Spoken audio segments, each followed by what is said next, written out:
Sorry, ভিডিওটা post করতে আমার একটু লেট হয়ে গেল, কিন্তু এই ফার্স্ট টাইম আমি আমার বন্ধুকে হলুদ মাখাতে গিয়ে গোবর মেখে বাড়ি এলাম। সেই দিন ছিল আমার বন্ধুর গায়ে হলুদ।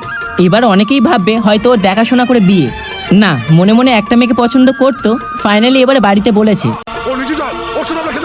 সবার তো আর ইচ্ছা থাকে না যে পালিয়ে বিয়ে করব। ও বাড়ির লোককে মানিয়ে যাকে ভালোবেসেছে তাকেই বিয়ে করতে চলেছে।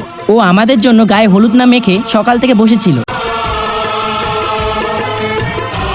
এবার অনেকেই বলবে, দাদা তোমার বন্ধুটা মুসলিম?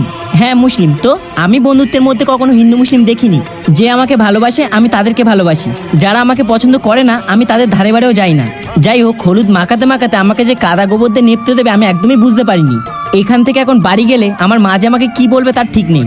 আমার ভাগ্নিরও ওর বান্ধবীর বিয়ে বাড়ি যাওয়ার কথা আছে, গিয়ে দেখি জিজ্ঞেস করে ও যায় কিনা। কিরে মানে কোথায় যাবি? এই তো বিয়ে বাড়িতে যাব। তাই খোপা পড়ে? আসলে দেখ না এই চুলের অবস্থাটা কি খারাপ। মানে এটা একবার মেখে দেখতে পারিস, আমার মা মাখে। এটা হচ্ছে হেলথ গুডনেসেরই ফ্যাক্সিস জেল উইথ রোজমেরি অয়েল। তুমি তো জানো ফ্যাক্সিস জেল চুলের জন্য কতটা ভালো, কিন্তু বাড়িতে বানানো খুবই ঝামেলা। আর ঠিক সেই কাজটাই করে এই রেডি টু ইউজ ফ্যাক্সিস জেল।